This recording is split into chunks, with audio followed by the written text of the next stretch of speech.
Hai semuanya, selamat datang dan selamat bergabung kembali di channel SR Zona. Pada kesempatan kali ini saya akan mencoba untuk menjelaskan alur cerita dari sebuah film berjudul Want to Cover yang dibintangi oleh Shah Rukh Khan, garapan sutradara Shashilal Khanna dan dirilis pada tahun 2001. Film berdurasi 173 menit dan berbahasa Hindi ini mengisahkan tentang upaya seorang polisi dalam menemukan pembunuh sahabatnya yang tewas tertembak saat mereka bertugas. Bagaimanakah kisah selengkapnya? Oke, tanpa berlama-lama, yuk langsung saja simak. Ini dia rangkuman alur cerita filmnya.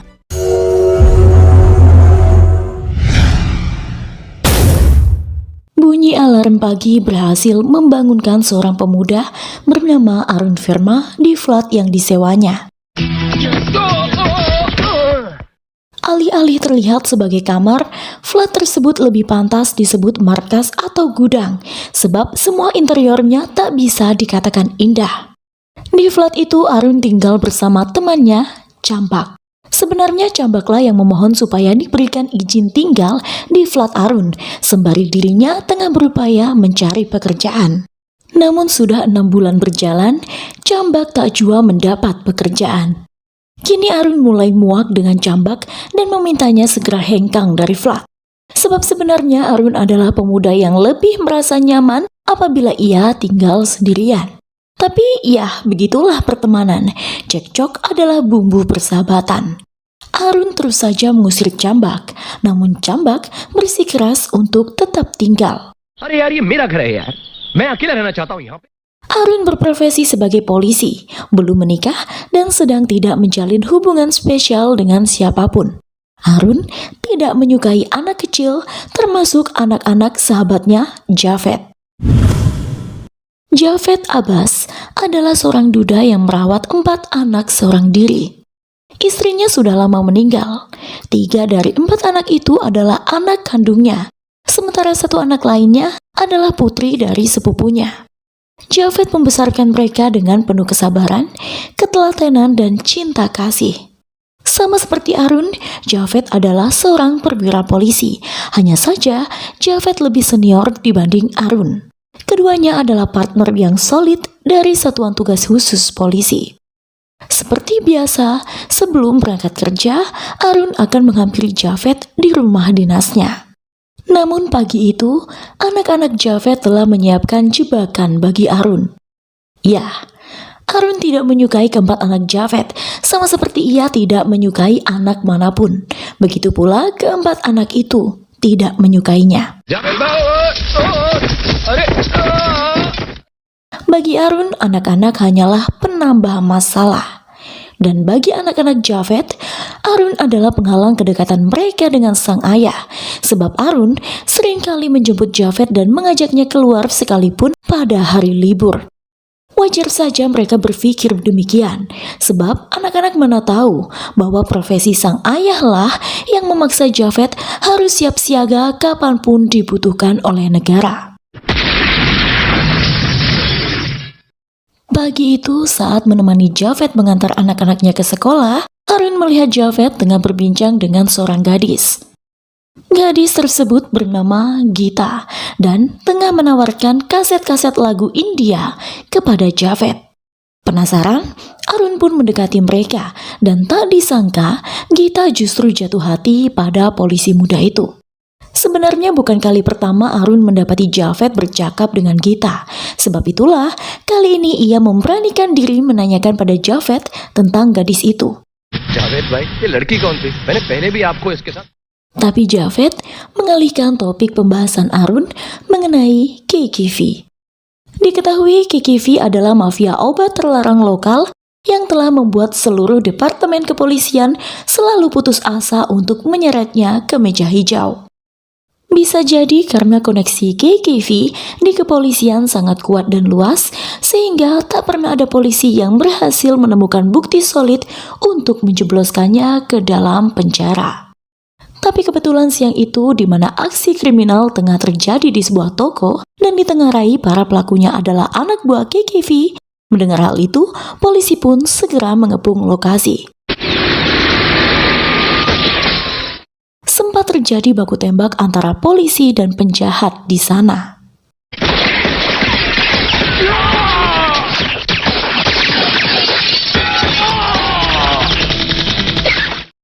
Seorang bocah sempat menjadi tawanan pimpinan komplotan itu, namun kemudian berhasil diselamatkan oleh Javed dan Arun. Now, yes!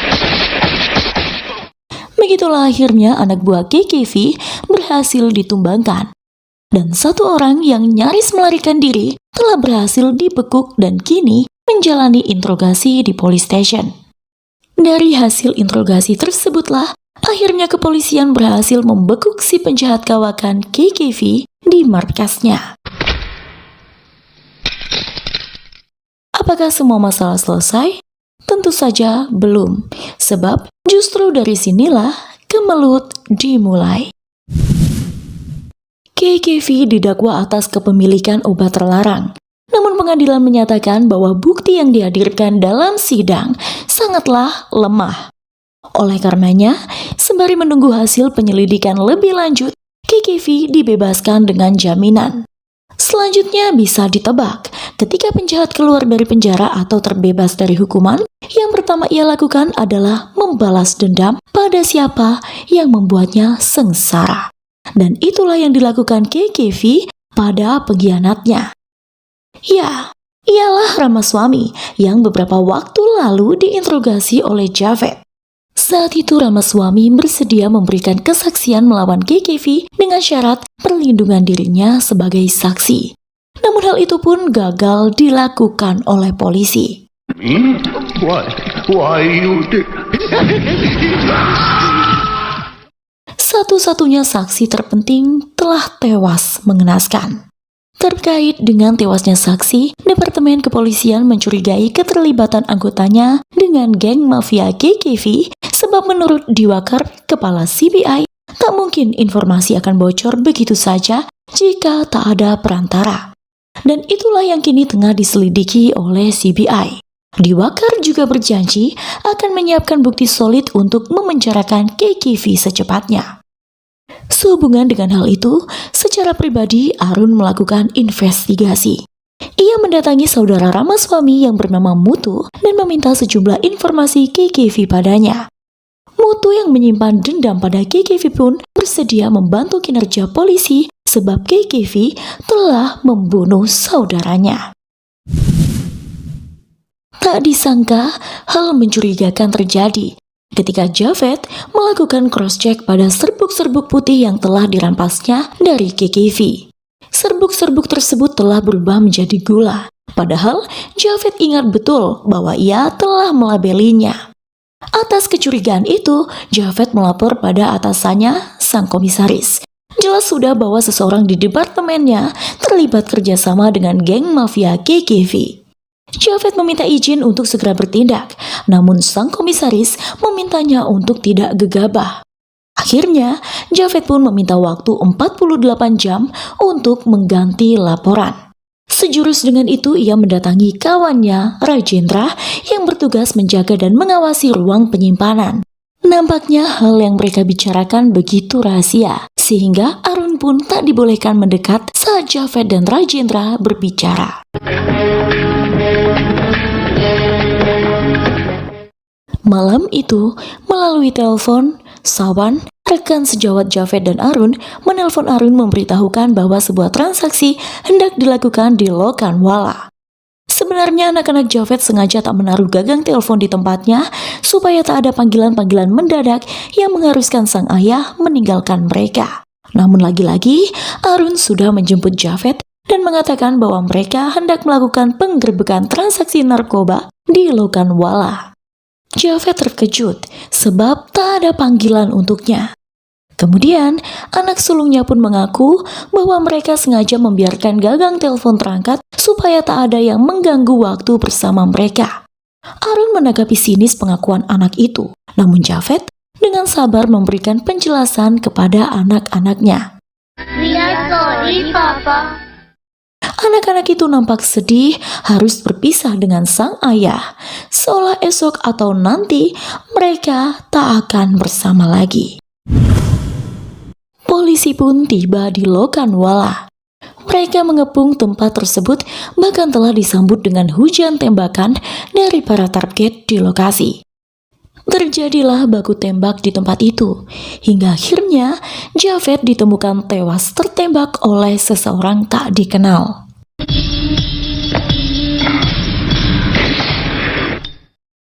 Arun tak percaya dengan kejadian yang disaksikannya. Ia terpukul, bahkan tak tahu harus bagaimana. Ia menyampaikan berita duka tersebut pada keempat anak Javed. Arun menunduk lesu di hadapan anak-anak Javed. Ia lebih tak kuasa menahan tangis ketika ambulans membawa pulang jasad sahabatnya itu. Anak-anak tak kalah terpukulnya akan kejadian tersebut. Bahkan si sulung nampak memprovokasi adik-adiknya supaya memusuhi Arun, sebab mereka mengira Arunlah penyebab ayahnya binasa. Seperti sudah firasat, sebelum menjalankan misi terakhir malam itu, Javed menulis surat wasiat yang dititipkan pada sang komisaris untuk Arun. Surat itu berisi supaya Arun menjaga keempat anaknya jika dirinya tidak selamat. Arun terkejut mendengar wasiat itu. Tapi bagaimanapun, meski ia tak menyukai anak-anak, sebagai sahabat Javed, ia memutuskan untuk mengadopsi mereka daripada mengirim mereka ke panti asuhan. Namun anak-anak itu tak suka pada Arun. Lalu, apa yang harus dilakukan Arun dengan 4 anak Javed? Untungnya selain Jambak, Arun juga melibatkan Gita yang sempat menawarkan bantuan untuk menjaga anak-anak yang ditinggalkan Javed. Dan berhasil, kehadiran Gita membawa perubahan pada rumah itu. Perlahan, anak-anak bisa menerima keberadaan Arun. Seperti perlahan pula, Arun telah menerima Gita di dalam hatinya. Menindaklanjuti kasus penembakan polisi senior Javed Abbas yang menyebabkan kematiannya, pimpinan CBI Diwakar telah menugaskan seorang anggota divisi tugas rahasia untuk melakukan penyamaran. Ya, seorang perwira polisi di departemen itu yang nantinya akan bergabung dengan geng mafia guna penyelidikan. Namun Diwakar menegaskan selain dirinya, tak ada yang tahu akan misi rahasia itu. Kini Arun berpartner dengan Sawan. Ketika Arun mempelajari buku catatan Javed, ia menemukan nama sebuah klub yang kemudian ia datangi. Menurut info, Flamingo Club tersebut adalah milik KKV. Karena itulah, tanpa berbekal surat izin, Arun nekat menggeledah klub tersebut. Dalam prosesnya, Arun melihat bahwa penari klub itu tak lain adalah Gita. Sontak ia menjadi naik darah, bukan karena ia menganggap penari bar adalah pekerjaan yang kotor, tetapi juga karena ia berpikir bahwa Gita telah lama menipunya dengan berpura-pura baik di depannya. Setiba di rumah, Arun menghardik Gita dan mengkonfirmasi mengenai kejadian di klub. Tentu saja Gita bingung. Ia menyangkal pernyataan Arun dan hal itu didukung oleh kesaksian Jambak serta anak-anak bahwa sedari tadi Gita bersama mereka. Tentu saja mau tak mau hal itu membuat Arun harus percaya bahwa penari bar di Flamingo Club adalah orang lain yang mirip dengan Gita. Esok harinya di office, Arun mendapati KKV keluar dari ruang komisaris. Segera saja Arun hendak menindaknya, namun lebih dulu dilerai oleh komisaris. Komisaris berkata bahwa KKV datang mengembalikan senpi Arun yang tertinggal semalam di klubnya. KKV सिर्फ तुम्हारी गन वापस करने आए थे. Sebab itulah komisaris menegur Arun dan Sawan membelanya. Sawan benar-benar kawan yang solid bagi Arun. Ia merasa beruntung berpartner dengan pemuda itu. Tak lama, Arun menerima telepon dari Mutu yang melaporkan bahwa malam ini akan terjadi transaksi besar-besaran di Flamingo Club. Namun setiba di sana lagi-lagi polisi gagal menemukan barang-barang haram milik KKV. Dan ya, sekali lagi ia melihat gadis yang mirip Gita sedang bersama KKV di klub itu. Bahkan gadis tersebut mempermalukan Arun di depan banyak orang dengan melempar uang ke wajah polisi muda tersebut. Dengan kesal, Arun mencoba meng-cross-check keberadaan Gita di rumah, dan suara Gita yang bawel menerima telepon Arun. Namun Arun yang tak tahan dengan celoteh Gita langsung memutuskan sambungan telepon. Arun menggerutu pada Sawan sebab setiap kali telepon Gita selalu saja mengoceh. Makin hari tuntutan ekonomi makin menghimpit kehidupan Arun. Komisaris memberitahunya mengenai toleransi tinggal di rumah dinas Javed yang akan berakhir 3 bulan ke depan. Kondisi ini benar-benar membuat Arun hilang akal. Gajinya tidak cukup untuk menghidupi banyak orang. Bahkan, tekanan ekonomi juga dirasakan oleh kawan sejawat Arun bernama Vishnu yang terpaksa bundir supaya setelah kematiannya, keluarganya mendapat jaminan pensiun yang cukup dari pemerintah. Arun sungguh terpukul melihat peristiwa tragis itu. Ini tak bisa dibiarkan, tekad Arun. Seiring berjalannya waktu, Arun memindahkan anak-anak Javed berikut Gita dan Chambak ke flat lamanya yang kini lebih mirip kandang ayam. ना क्लीन, इतना साफ सुथरा, इतना chicken. Kasihan melihat anak-anak Javed hidup sengsara, Arun memutuskan untuk mencari tempat tinggal yang lebih nyaman bagi mereka. Ia sudah melihat beberapa rumah bersama Gita, dan pilihan mereka jatuh pada sebuah rumah yang terbilang cukup megah. Arun berniat membelinya untuk mereka. Tapi, dari mana Arun mendapat uang sebanyak itu? Malam itu, seorang perampok tengah menyerang KKV di klubnya. Hal itu bahkan disaksikan oleh gadis yang mirip dengan Gita. Usai mendapat semua uang yang dibutuhkan, si perampok melempar uang ke wajah gadis itu, mengingatkan sang gadis pada seseorang.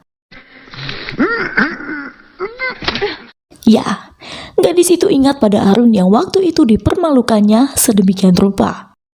Ia curiga bahwa pelaku perampokan itu adalah Arun Verma. Dan benar saja, pelakunya adalah perwira polisi Arun Verma. Ia tahu bahwa itu adalah uang gelap. Oleh karenanya, Arun gunakan uang itu untuk membeli rumah dan sebagian lagi diserahkannya pada sebuah gereja. Semua senang dengan rumah baru yang megah, indah, dan bersih, termasuk anak-anak. Namun Gita yang penasaran dari mana Arun mendapatkan uang banyak untuk membeli rumah itu, menanyakan hal tersebut pada Arun. Tapi, polisi muda itu berkilah. बच्चों ने बताया ना कि मैं Santa clause हूँ. तो Santa. Sementara itu, kepolisian sudah memiliki bukti kuat dan siap menangkap polisi yang dicurigai sebagai pengkhianat departemen. Pagi itu, Alarm dan anak-anak berlomba membangunkan Arun. Seperti biasa, Arun harus mengantarkan anak-anak sekolah sekaligus ia berangkat kerja. Namun, di pagi yang sama ia tak melihat Gita. Di mana gadis itu? Tiba-tiba Arun menemukan sebuah tape recorder tersimpan di bawah meja telepon. Ketika ditekan tombol play, terdengar celoteh Gita yang selama ini Arun dengar ketika ia menelpon rumah. Hello hi छोड़िए जय माता. Dari situ Arun curiga bahwa gadis di bar malam itu benar-benar Gita. Dan di waktu yang sama, Gita memasang recorder supaya setiap ada panggilan, hanya celotehannya yang terdengar. Belum sempat Arun melacak Gita, para polisi mendatangi rumahnya sembari membawa surat perintah penggeledahan dan penangkapan Arun terkait hilangnya serbuk putih dari tempat penyimpanan. Anehnya, barang-barang terlarang itu ditemukan di sana dan seketika status Arun pun menjadi tersangka. ये मेरा नहीं है sir. Arun, you are under arrest. Ia didakwa sebagai mata-mata KKV sebab polisi mengidentifikasi bahwa obat-obat terlarang yang ditemukan di rumahnya adalah milik KKV. Kini jelas sudah, seseorang telah menjebaknya. Di persidangan, Arun tak kalah terkejutnya saat melihat Gita bersaksi melawan dirinya. Ternyata selama ini Gita lah yang dipekerjakan oleh CBI sebagai agen rahasia untuk memata-matai KKV. Dan ya, penari bar malam itu adalah Gita. Dalam sidang, Gita membeberkan bahwa ia adalah anggota rahasia dalam departemen tersebut dan Javed adalah pimpinan mereka. Itu sebabnya Arun seringkali menjumpai Javed bercakap dengan Gita, karena pada saat itulah Gita tengah menyampaikan info pada Javed mengenai KKV. Setelah kematian Javed, ia ditugaskan ke Flamingo Club untuk menyelidiki siapa saja yang terlibat dengan geng KKV. Namun pada waktu yang ditentukan, terjadilah perampokan yang dilakukan oleh Arun dan misi dibatalkan. Saat ditanya tentang hubungannya dengan Arun, Gita mengaku sangat mencintai pemuda itu. Namun tugas tetaplah tugas. Kebenaran harus tetap disampaikan. मैं अरुण को चाहती हूँ sir. Atas kesaksian yang memberatkan Arun disertai bukti-bukti kuat, Arun pun dibebas tugaskan sampai sidang selanjutnya. Kini Arun tak lagi mempercayai siapapun. Ia memutuskan untuk menemukan sendiri pembunuh Javed dan mata-mata KKV. Investigasi dimulai dari Rajendra yang ia yakini telah disuap oleh seseorang dalam menjaga tempat penyimpanan. Di bawah ancaman Arun, Rajendra pun mengaku sebagai mata-mata KKV di bawah perintah Jedi, petugas polisi lainnya, dan Jedi tahu siapa pembunuh Javed. Setelah pengakuan meluncur dari mulut Rajendra yang mengatakan bahwa banyak anggota yang terlibat dengan geng KKV dari bawah hingga atas, Arun pun membunuhnya. Dalam perjalanan ke rumah Jedi, Arun memanggil Gita untuk meminta bantuan, di mana kebetulan saat itu Gita sedang menghadap komisaris polisi. Namun setiba di sana, Arun telah menemukan Jedi sudah dalam kondisi tak bernyawa. Seseorang telah menembaknya. Arun mengejar sosok mencurigakan hingga tiba di sebuah gudang tua. Ia sempat melukai kaki pelaku dengan senpinya, namun pelaku berhasil melarikan diri. Tak lama, Gita tiba tepat saat mobil pelaku berdecit meninggalkan lokasi. Arun mengurutkan kembali di mana kebocoran rencana terjadi, dan saat ia bertanya pada Gita tentang siapa saja yang tahu rencana mereka, Gita menjawab bahwa komisaris mengetahuinya. Kini jelas sudah bahwa komisaris polisi adalah mata-mata KKV. Tanpa membuang waktu, Arun bergegas ke rumah komisaris dan menghajarnya demi memperoleh pengakuan. Tapi komisaris bersikeras menyangkal bahwa ia terlibat dengan KKV. Sementara itu, Gita menelpon Sawan untuk menjaga anak-anak. Setelah telepon ditutup, mendengar Arun mencurigai komisaris, Sawan tertawa terbahak-bahak dan melaporkan hal itu pada KKV. Ya, dialah pengkhianat Departemen Kepolisian selama ini. Bukan hanya Sawan, Diwakar, pimpinan CBI juga menjadi dalang di balik semua ini. Apesnya hal itu diketahui ketika Gita tiba di rumah Diwakar dan melihat KKV di sana. Segera saja Gita melarikan diri dan cepat-cepat memberitahu Arun serta komisaris mengenai kebenaran itu. Seakan tak percaya, komisaris terkejut mengenai hal tersebut. Dan saat ia tahu bahwa Diwakar hendak terbang ke luar negeri, mereka segera menggagalkannya. Di sana, di lapangan terbang, sempat terjadi aksi baku tembak, hingga akhirnya KKV membunuh pimpinan CBI yang niatnya dijadikan sandera. Meski begitu, pelarian diri KKV berhasil digagalkan. Dalam situasi tertekan dengan ancaman Arun dan Gita, KKV pun mengatakan bahwa Javed dibunuh oleh anggota Departemen Polisi sendiri. Tapi belum selesai, KKV mengatakan nama pelaku, Sawan telah menembaknya dari belakang. Sawan mengatakan bahwa KKV telah membunuh Javed dan memfitnah departemen.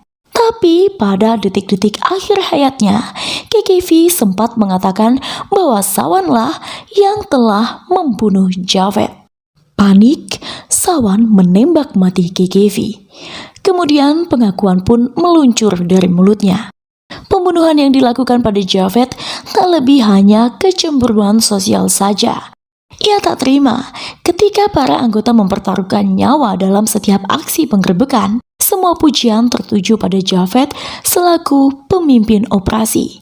Kini hal itu juga akan dilakukannya pada Arun. Sawan menyandra salah satu anak Javed, namun ia tak tahu bahwa 3 anak lainnya bersama Cambak hendak menggagalkan aksinya. Ketika Sawan lengah, anak Javed meraih tali dan menjatuhkan sesuatu ke arah Sawan. Saat itulah Arun menyerang Sawan, lalu membalaskan dendam kematian sahabatnya. Pada akhirnya, Departemen Kepolisian kembali menugaskan Arun, sebab mereka tak mau lagi kehilangan sosok polisi jujur dan setia seperti Javed. Dan film pun selesai.